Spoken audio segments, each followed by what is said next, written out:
Okay, we are live. ¿Qué tal, amigos? Stuart here from Spain Speaks with this evening's live stream, 7:40 p.m. It is on Spain mainland time, 6:40 p.m. of course in the Canary Islands. Looking at some of the main stories that have caught my attention over the last couple of days in the Spanish press, some comments that have been left on the channel in recent times by viewers we'll take a look at also, and we'll go into the live chat around the 20-minute mark of this evening's live stream and check out what is happening there. So if you are watching live this evening, say hello in the live chat. I'd love to hear your opinion on the things that we're speaking about today, and also, as I said, say hello. Now we'll get straight into the news, and the World Heritage Site, the Mosque-Cathedral in Córdoba, escaped a tragedy over the last couple of days. If you like, last Friday a fire broke out, but fortunately, as we can see here,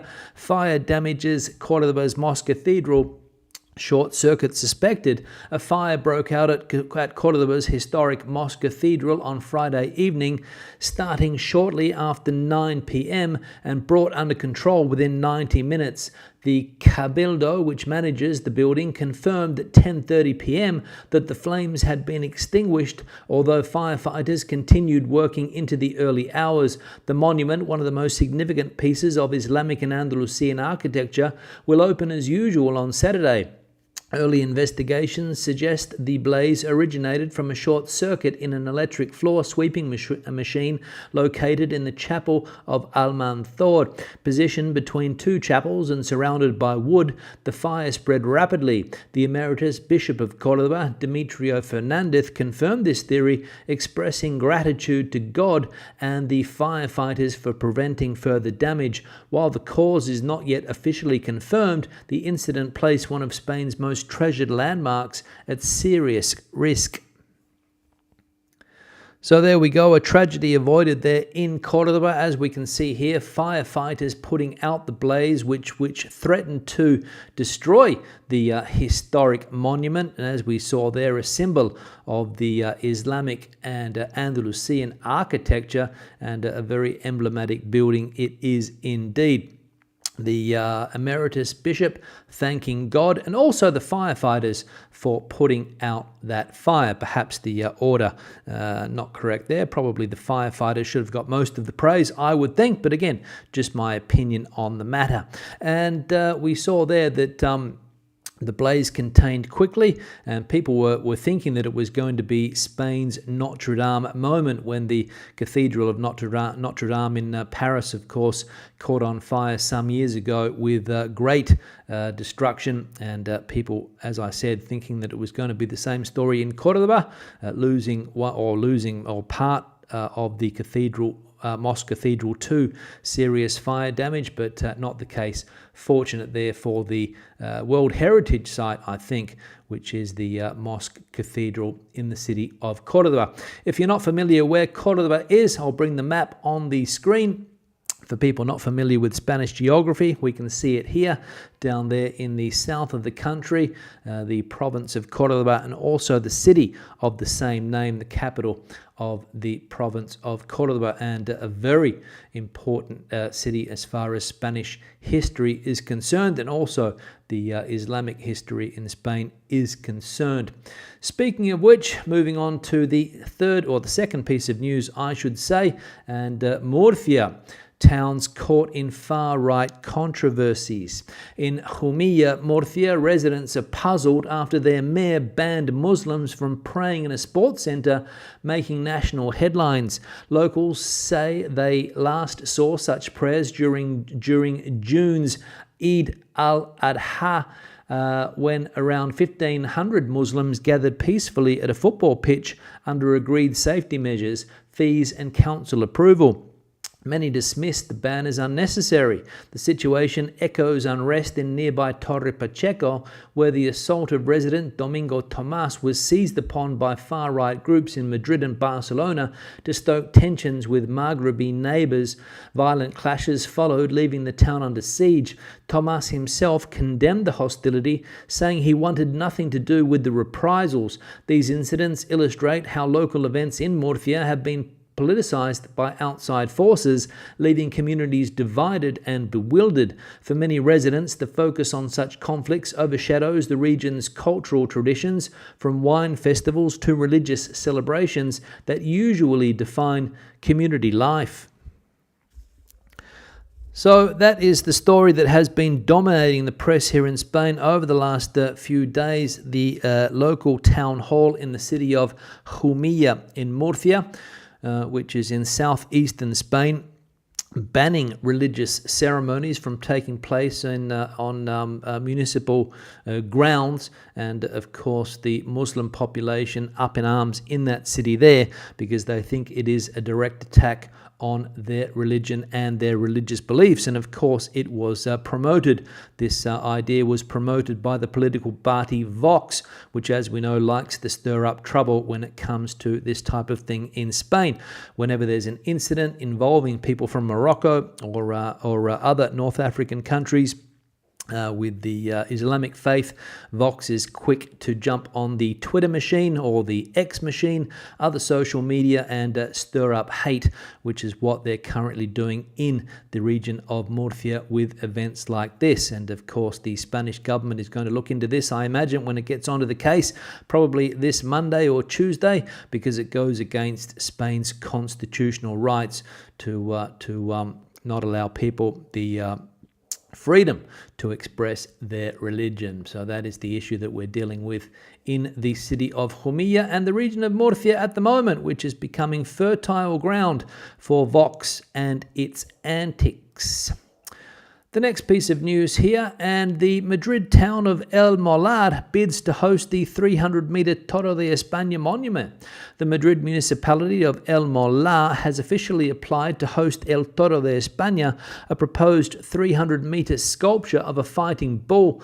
The project, launched by the Spanish Academy of Bullfighting, aims to create a landmark comparable to the Eiffel Tower, Machu Picchu, or the Statue of Liberty, serving as a major national tourist icon. More than 30 towns, including Burgos and Guadalajara, have expressed interest. El Molar's tourism councillor, Fernando Hernández, said the idea emerged after seeing the proposal on Instagram and realising the town's deep ties to bullfighting, from its bull emblem to annual day and night encierros. He believes the monument would provide a major boost to jobs, tourism and local development. While the project's realisation depends on securing a suitable location for funding, supporters hope it could become one of Spain's most recognisable symbols. And if you are not familiar with this bull, the proposal of a bull statue which has been put forward by the Spanish Academy of Bullfighting. Here it is here. This is an artist's interpretation of what it would look like, and cities around the country or towns around the country trying to get this massive statue built in their towns. And as we saw there, a statue to rival the Statue of Liberty, the Eiffel Tower, and other such landmarks around the world. So again, let me know your opinion on this matter. Do you think it would be a good idea or not for a town in the north of Madrid, about 50 or 60 kilometers north of the capital city? I think El Molar is. When you head up directly north, you'll pass through it, and wowee, that would be a sight for sore eyes, coming across that massive bull and sitting at 300 meters in height, I think it is planned to be. So we'll see if El Molar does indeed get its hands on that bull statue, which is what they are trying to do, or another city or town will snatch it from them. And the final piece of news, Prime Minister Pedro Sánchez, or President of the government, Mr. Sánchez, as some people like him to be called, is to meet Starmer at Downing Street on the 3rd of September. Prime Minister Pedro Sánchez will meet UK Prime Minister Keir Starmer on the 3rd of September at 10 Downing Street, marking their first bilateral meeting at the official residence. Although Sánchez has visited the UK 4 times, previous trips were for multilateral summits, and he never met with Starmer's Conservative predecessors, Theresa May, Boris Johnson, Elizabeth Truss, or Rishi Sunak, in a bilateral setting. The meeting was arranged following the recent tripartite agreement on Gibraltar between the EU, Spain and the UK, expected to be finalised by October and likely to result in the removal of the border fence. Discussions will also cover global issues including US tariff policy and the humanitarian crisis in Gaza. Spain recognised the state of Palestine over a year ago, while Starmer has said the UK will follow suit in September if Israel halts the crisis and commits to a two-state solution. The last such meeting was in 2017 between Mariano Rajoy and Theresa May. So a blast from the past with a couple of names there: Mariano Rajoy, former Spanish Prime Minister, and Theresa May, former British Prime Minister, the last time that the leaders of the two countries met at 10 Downing Street. Sanchez has been to the UK on 4 occasions for those bilateral summits or multilateral summits, if you like. I think they were mentioned there. But the one-on-one with Sir Keir Starmer, the current British Prime Minister, going to take place on the 3rd. Was it the 3rd? I think it was. The 3rd of September. So under a month for that date to take place there in the centre of London, 10 Downing Street. So we'll see how this one eventuates, what the two leaders have to talk about. Various things are going to be on the agenda, as we saw there. So interesting times, the relations between the two countries, Spain and the United Kingdom, now that the Gibraltar situation has been signed off on, and of course still to be formalized, I think, but the documents have been signed. Now we're going to go into the comment section, check out what has been happening in the comment section on the channel in recent times, comments left by viewers, of course. We'll have a look at the first one here from Ellie. Wow, sadly, xenophobia is alive and well in Spain. Is this even legal? Thanks, Ellie, for the comment. According to the Spanish Constitution, no, it is not legal. What the Jumilla Council approved the other day, of course, the motion led by the political party Vox, because as we know, Vox is gaining ground in some parts of the country. They're stealing ground away from the traditional conservative party, the Partido Popular. And if the Partido Popular wants to get its ideas passed in local councils or regional governments where they are in coalition with Vox, they have to give in to Vox's demands. And of course, the PP is trying to work out its current policy on immigration in Spain. Vox is going hard on immigration, and this is the first thing. And the leader of Vox has said that this is going to be a common theme throughout the rest of the country if you vote for the political party Vox. So we've got interesting times ahead in Spain as far as this right-wing populism is concerned. Political parties like Vox, as we know, not only gaining ground in countries like Spain, but here in Portugal as well. Now the number 2 party in the country, a similar party to Vox, and other European countries where, as I said, this right-wing populism is starting to gain popularity. And of course, immigration at the forefront of these parties' policies, and Vox openly Islamophobic, and that is what they are trying to convince the Spanish population of. The threats to the Christianity of the country, and well, that's what's going on at the moment. So as I said, interesting times ahead as far as politics is concerned in Spain and Europe in general, and around the world, because we can see this thing happening in other countries outside of Europe as well. One here from Wigan. Has always been a land of Christian roots. Well, sure, if you discount a few thousand years before Christianity arrived and 700 years of Muslim rule.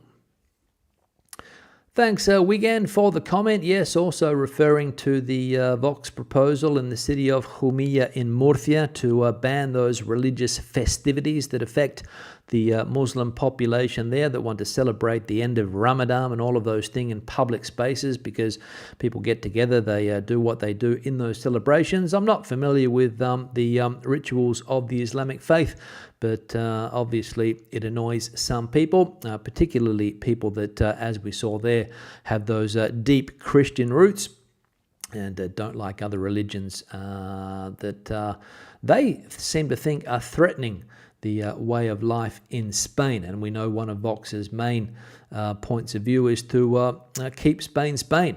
Santiago Abascal, the leader of Spain, said the other day that he wants to be able to walk down streets in Spain and see people similar to him surrounding him. So I don't know where people like myself would fit into that equation in the future as well, but time will tell, because I certainly don't look like the average Spaniard, so we could be in for some interesting times, as I said. But thanks for the comment there, and forgetting that part of history, obviously where that existed before Christianity, of course. Thanks for the comment. Another one here from Nono Tati. Thank God we have Vox. The common sense will prevail. So a Vox supporter in the chat group here, or the comment section here, everyone is entitled to vote for whoever they like, of course. If people want to vote for these extreme populist parties, fair play to them. But of course, don't come complaining when things start to not really go in the direction that you want the country to go in. That would be the other argument that you could put forward. Of course, we know that Vox is gaining popularity on the back of things like this. Very, very popular among younger generations in Spain for whatever reason, and with the unemployed, and easy to stir up this type of hatred, because basically that's what it is. It's a type of hatred against the group of people that are living in Spain. And as I said, interesting times ahead, but I'm sure this person here is not the only person that would support the political party Vox. Thanks for the comment. Another one here from GF. Your own words are, it bans all religious activities regardless of what Vox states. Stu, you trying to gin this up is disingenuous. Thanks for the comment there, GF. Fairly sure that the proposal put forward by Vox and approved by the Jumilla Council GF is going against one particular religious group and not other religious groups, and fairly clear by the tweet that we saw on the channel the other day that that is the case. I don't have the tweet handy, but anybody that watched the video the other day will realize that that is exactly what Vox is trying to do, even though they don't mention specifically any one religion. Of course, that would be probably a mistake on their behalf, but it's clear from the tweet that was put out Vox's intentions as far as that is concerned. And what I will say, that if you're trying to use big words in your comments here, learn how to spell them, because not a good look. The word there, what was it there? Disingenuous. Thanks for the comment there from you. Another one here from AZ, changing the topic. Yes, mediación is quite common here still, the land of the tapas. Also, tapa extra is a paid small or regular tapa, which you can pay for if you don't want a mediación, although usually you would order a tapa extra until after the first round with a drink, otherwise it wouldn't be a tapa extra. I think we understand what AZ is trying to say there. I mentioned this on the channel the other day.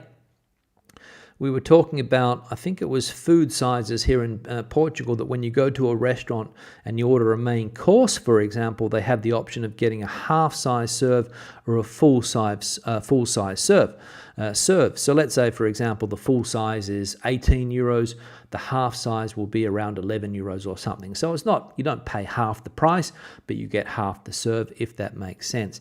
And some parts of the country still, in Spain, this is, do offer that option. I think somebody said that in Galicia or maybe Asturias, you still get this option where you get traditionally very big servings, which are too much for the average person to eat. So you have the option to buy half size there. And AZ pointing out that when it comes to ordering raciones, which is like a plate of food in an informal environment, when people go and order like a plate of cheese or a plate of ham or a plate of potato bravas, which is a popular dish as well, you can order a half size serve in that as well. And that's also common in other parts of the country as well, that you can order the media ración if you don't want the full-size serve. So, for example, half a serve of cheese or chorizo or salchichon or whatever it is, you can order the half-size serve. So thanks, AZ, for the comment there. But here in Portugal, as I said, in some restaurants, especially when you go inland, you don't really see them much on the coastal areas where I am here at the moment. But when you go inland, you still see this type of offering, the half-size serve, which is still a fairly decent plate of food, in my opinion. And the final comment here from PS, Stuart, you need to taste other types of Portuguese food like the assordas, the rices that we have so many, the tripas a modo de Porto, the cozido a portuguesa, the francesinha, the pastas, the feijoada, the alheiras, the mirandela, the lovely fish, and so many others. We eat all the pig, but the Portuguese cuisine is so much more than pork and beef. Love your reviews and especially the honest opinion when you compare Portuguese food with Spanish food.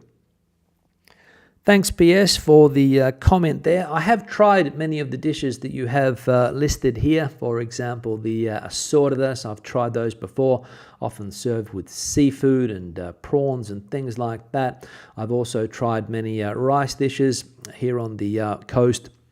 It's quite common to have like seafood or fish rice dishes. The other things there, a lot of the sausages I've tried as well, and in general I've been coming to Portugal for many years now, so I have tried lots of different food items. In recent times I've been filming the the restaurants that I've been going to and trying to bring some new content into the channel, the Portuguese food side of it. And the person there pointing out that Portuguese cuisine is quite varied, not only pork and beef. Absolutely, that is true. Lots of seafood options and fish options as well. So plenty of variety when it comes to Portuguese food. And I love comparing the two. You know, the classic Spanish dishes with the classic Portuguese dishes, some of the differences, some of the similarities. For example, the rice dishes that the person mentions there are normally very liquidy from what I've seen here in Portugal, whereas in Spain, of course, we know the paella is it's a dry type of rice dish. So there are some similarities, but also some differences as well. And basically, I love to eat as many different things as I can, and I'll normally try everything. I have no prejudices when it comes to types of food. So whether it's meat, fish, seafood, other types of cuisine, no qualms, no complaints. I will try it all at least once, and if I like it, I'll go back. If I don't, I'll give it a miss. Thanks for the comment. Now, into the live chat we're going to go. We're going to get there in just a moment. Before I do, I have to thank a few people that have supported the channel, of course. I always like to give a shout out to people, even though I don't do it individually, which I might consider doing. People that have supported the channel in recent times, whether it's through the super thanks option on YouTube or the super chat option here, where people can support the channel during the live streams. People that have bought me a coffee, always grateful for that. Going to be able to have some coffees here in Portugal, where the coffee is very good, I will say. Normally, most places that you walk into, the coffees are of a decent quality, unlike in Spain. Everybody that watches these videos regularly will know the issues that I have with coffee in Spain, and also the longer term supporters on Patreon. Thank you very much for that support. Morris supported the channel the other day. Thank you very much, Morris, for that. And I've got it here, I think, if I go to my email, somebody that supported the channel bought me a coffee. Ramon bought me some coffees the other day. So thanks Ramon and Maurice for the recent support. Also, the channel members on this channel, can't forget you guys as well that fork out the 99 cents every month or a bit more if you've got another plan to help keep the channel going as well. And the objective, as I always say, is just to provide a varied content, I should say, and try to show people the good things and the bad things about Spain, and recently during my time here in Portugal. Even though I haven't put out many Portugal-specific videos in recent times, I will say, but some of the food review videos that I've been doing since I have been here, hoping people are liking those. What else? The like icon is going on the screen as well. We're currently sitting at 77 likes, so if you haven't hit the like icon yet, do us a favor, hit it please. If you want to hit the dislike button, you can as well. If you don't like some things that I say, feel free to hit the dislike button.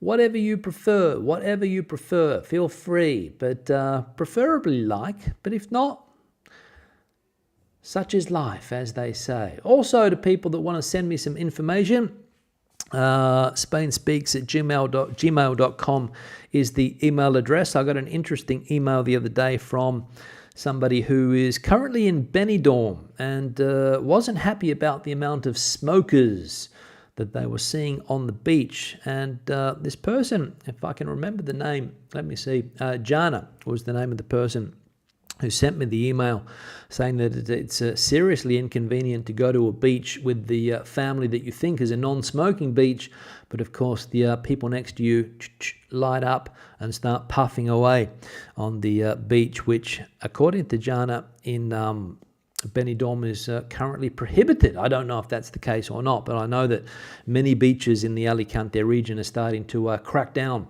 on smoking at the beach, especially the smokers that like to puff away and then just put their cigarette out in the sand, use the sand as an ashtray, which has been a problem historically, not only in Spain, but in many countries where smokers head to the beach, of course. But one thing is for there to be a law, another thing is for the law to be enforced, and it's even another thing for people to respect the law.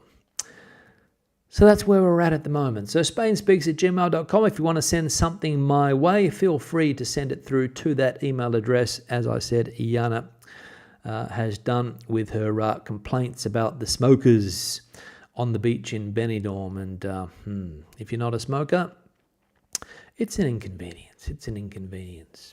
Now we're going to go into the chat section, see what's bubbling away there. Let me open it up here quickly. Let me scroll up to the top. The first chat that I can see today is from Andrew. Let's get it on the screen. Have been to the Mosque-Cathedral several times, walking through the door from the lush gold edifice to the sheer understated wonder of the mosque is always breathtaking. Thanks, Andrew, for the comment there, or the chat. Yes, I've also been to the mosque a few times over the years. My partner's family comes from the province of Córdoba. She has cousins living in the city, so whenever we've gone there for a wedding or visiting the family, we pay a visit to the mosque, of course. And yes, it is an impressive edifice, as you say here. Breathtaking, if you like, as well. The city of Córdoba in general, I think, is a real standout as far as cities go. Andalusia is fortunate to have so many magnificent monuments, and a lot of those important monuments in Andalusia, of course, dating back to those Islamic rule time in Spain that lasted for 700 years, of course. Córdoba, Granada also springs to mind. Seville also with the remnants there as well. So yes, very important for the history of the country was that time, of course. John is in the chat also. High Flyer is the alias, a valued member. Have a great week. Thanks, John. Jay saying that there seems to be some tensions with Moroccans here. Well, I don't know where, I think Jay's in Peníscola, which is also on the Mediterranean coast. Tensions with Moroccans there. So I don't know what Jay's exactly referring to, whether there have been some protests or some other actions at a political level like we saw in Jumilla before. But let us know a little bit in more detail what you're referring to there, Jay, if you can. Al is in the chat as well, coming in from El Puerto. Our grandchildren, nieces et al. Coming for dinner tonight because we are the only ones with air conditioning. Catch up later. So obviously quite hot where Al is there in El Puerto de Santa Maria, down there in the province of, the region of Cádiz. Is it the province of Cádiz? I think it might be. Thanks for that. Stephen in the chat as well, bringing the subject to beer, Estrella Levante, local beer, not as mainstream as some of the other Spanish beer brands. That's the second one from, the order's not here, so we'll get to the first one first. I'll come back to that one. Hi, Stu and all from Torrevieja. Nice day enjoying the heat. Been cycling to Guardamar. Today the beaches are packed. Hope you're enjoying Portugal, relaxing with a cold one now, watching the stream. And of course the beer that Stephen is enjoying is the Estrella Levante, the star of the Levante, if you like. Thanks, Stephen, for that. Yep. I'm not sure if it's a popular beer where I am in Spain. You could probably buy it if you look for it, but I don't think it would be on tap, I don't think. I did notice it when I went to that part of the world. Maybe in Murcia, is that where it's from? It might be. Torrevieja, we know, of course, close to the province of Murcia. I think that might be where it's from, Estrella Levante. I think so. Let me know if that is the case. Amanda's in the chat saying hello to Al and everyone. There we go. Thanks for that, Amanda, regular viewer.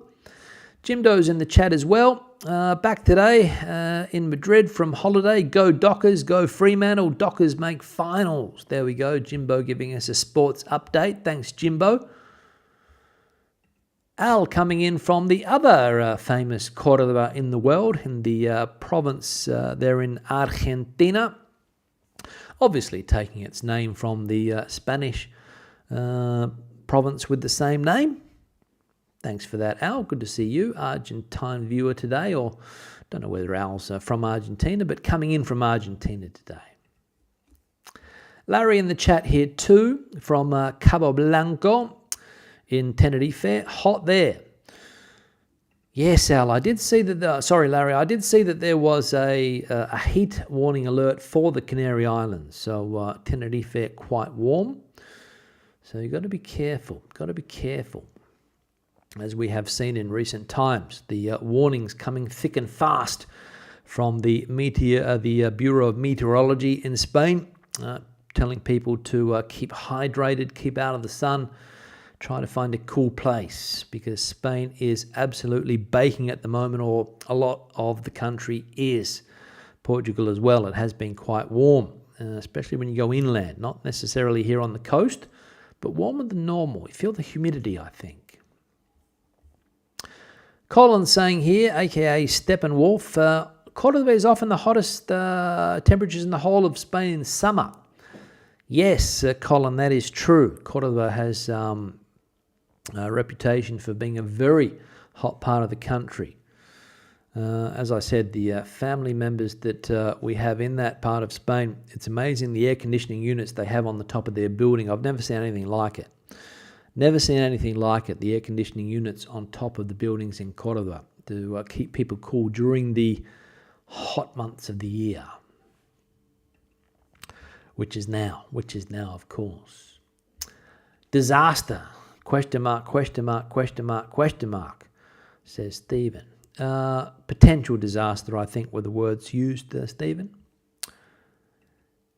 Gigi's in the chat as well from another hot part of the world, 44 degrees where Gigi is, Arizona. Surprise, Arizona. Cooling down though, 44. Cooling down from what? 50? Another sports report from Jimbo. The Sydney Roosters beat the Dolphins. Dolphins a new team? Must be. 64-12, with that scoreline, I suppose that they are. It's not the Eiffel Tower or Lady Liberty, referring to the gigantic bull proposal, which the city or the town, it's not a city, it's a small town, El Molar. The town, the bull would tower over that town. But anyway, I'll leave it there. Jay saying, could El Molar afford the statue? I imagine it would cost millions to build. I think we saw the other day, Jay, that the bullfighting organisation is going to foot the bill for the bull. The local council would just have to pay for the land, I think, to put the bull on, if that makes sense. Maybe because El Molar is not a very big town, it probably could go over the top of it, maybe. I don't know. If you're familiar with El Molar, one of Spain's most famous criminals, I think, was living in El Molar for a while. I think that is the case. Don't quote me on that. A bank robber, I think he was. I can't remember his name. Somebody probably could remember it if they're familiar with the story, but he was living in El Molar. If he wasn't from there, he was living there for a while. But yeah, Jay, I think that's it. What else we got going on here? Chrissy's saying 40 degrees in the shade where Chrissy is down there in Granada. Very, very hot part of the country too, where Chrissy is. Always seems to be warm. Christine in the chat as well, hoping everyone is having a good day. Decided to extend the Hora del Vermouth while joining the chat. Thanks, Christine, for that. Enjoying a drink. Is Christine. Johnny's saying it has been written by more intelligent people than Johnny that the world will need to repeat history again and live again those dark ages. Sad, silly humans, says Johnny. Yes, maybe. We seem to be going back in that regard, Johnny, do we not? We seem to be going back. But anyway. Johnny, interesting the English Vox people use. I've seen this language with the MAGA people in the USA. Well, they follow that template, Johnny. They've openly said that is the path that they want to follow. The Make Spain Great Again is also their slogan, or Make Europe Great Again, because they've joined with other groups.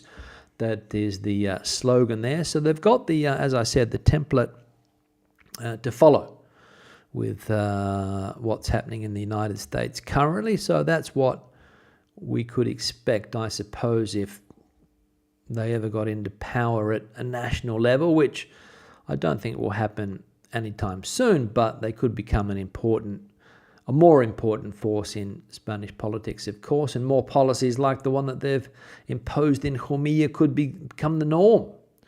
Don't know. As I said, interesting times ahead. Chris coming in from Atlanta, Georgia. Good to see you, Chris. As a local long-term resident, a Canadian citizen, I have most of the rights as a Spanish citizen but cannot vote, but I certainly do pay taxes, local, regional and federal. Thanks, Larry, for that. Yep, everybody's in the same boat when it comes to voting. I think only Europeans are allowed to vote in local elections, I think. And the national elections, of course, off the cards for people like us. Mary saying, yes, quite restrictive in Peníscola, no smoking, and we even have extra young vigilante people hired by the council. So no to smoking on the beach. Thanks for that. Yeah, trying to enforce it there. Obviously, you need the manpower, Mary, which is probably what's lacking in Benidorm. Although having seen the beaches in Benidorm in peak summer, it's not easy to see what's going on unless you're amongst the thousands and thousands of people that flock to the beaches. But anyway, what else we got going on? Hike Ranger just became a member of the channel. Thank you very much, Hike Ranger, for that, for jumping on board. Thank you for your support there. Bob, also a valued member, is in the chat here too, saying, greetings from Torrevieja, both of us. From both of us, Bob and Jill, of course. Your restaurant reviews from Portugal are educational. Any thoughts on doing a wine comparison between Spain and Portugal? Bob, thanks for the idea. I might take a few bottles back with me when I head back, compare them to the Spanish variety. I only drink Portuguese wine when I'm here, to be honest, because when you go to a supermarket, virtually it's all you can find. You might be able to find the odd bottle of French wine or New Zealand wine or Australian wine, South Africa, maybe one bottle here and there, but you won't see any Spanish wine on the shelves, that is for sure, unless you go to a specialist wine shop. But at the supermarket, only Portuguese wine, which I must say, Bob and Jill, it's decent. It's decent. Is it as good as Spanish wine for the same price? Yeah, I reckon it is. Trez coming in from Aurora, Colorado, United States. Temperatures cooler this week. 70 degrees Fahrenheit, 21 degrees Celsius. I saw Cordoba's mosque was on fire. Yes, it was on fire there briefly. I think part of the roof collapsed yesterday or today as a result of the fire, but not the serious damage, I think, was the conclusion that they have come to, and we saw earlier. Cicel in the chat as well from Javier. Been there at the Mosque-Cathedral a few years ago. Stunning. Yes, that is a word that we could use to sum the cathedral, the Mosque-Cathedral, as it's called, there up. Thank you very much, Cicel, for that. Jay's got back to us here. Nothing specific regarding the protests, but after the protests, the Moroccan that used to sit in the periphery at the local bar have disappeared, but I haven't heard any specific incidents. Well, I imagine that if you are Moroccan or of North African descent, Jay, or you practice the, if you're a Muslim, let's say, you would probably be keeping a low profile in some parts of Spain at the moment.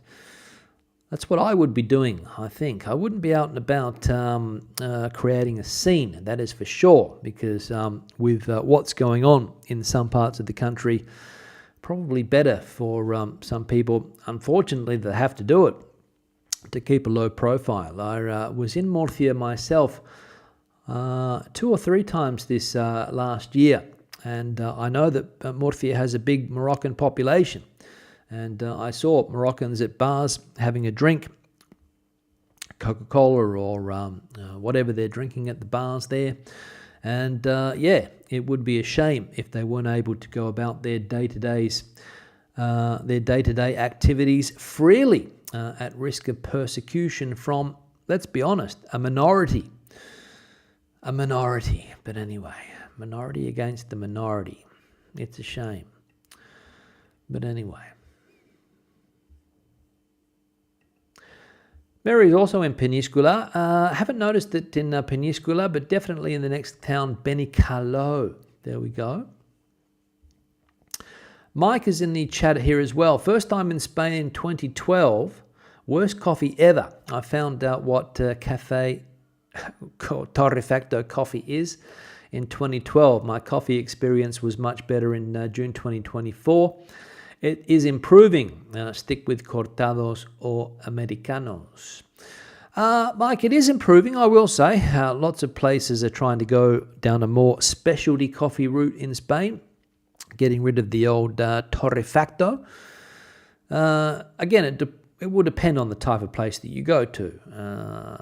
If you go to the typical Spanish bar, you'll get the usual torrefacto, which is probably not even a coffee experience, I would say. It's difficult to describe what it is exactly, but I wouldn't call it coffee. And if you come from a country where coffee has improved greatly over the last couple of decades, people that take their coffee seriously, and I would say that Australia is one of those countries where people do seem to take coffee sometimes too seriously.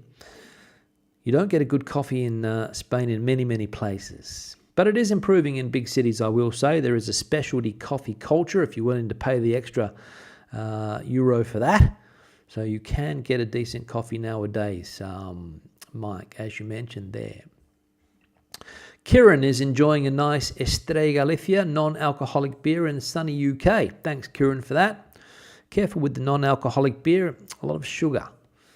Careful. They have one now they're selling in Spain, which is 0.0. I think it is. Yeah, 0.0. So it's also reduced calories as well. Less sugar, I think it is. Jazz Shed saying here coming in from Bury St Edmunds, we love the octopus meal that I did. Great content. We always catch up even though we don't often connect with the live streams. Thanks for that, guys, coming in from the UK there also. Jimbo. No more sports from Jimbo there, so we'll talk Thursday. Thanks, Jimbo. Tuesday will be the next one, Jimbo. And Roland coming in from the Costa del Sol. Now, the chat section has wrapped up. I think I've got through most of them. Jay also saying here that hot and humid in the Península area, 20 degrees. Oh, sorry, at 8:15 that is, I think. Yeah, 8:15 that is. Still hot and humid, very sticky there. So thanks for the update there as far as the weather's concerned, Jay. On that note, I'm going to wrap it up. My dog is eyeing me off over there, saying that she wants to go out for a walk. So that is what I will do. One more here. Jeff is coming in from Casas de Benítez in Cuenca. Good to see you, Jeff.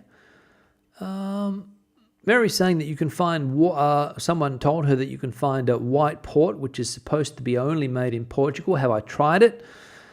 Can't remember, Mary, if I've tried white port. I've tried red port, definitely.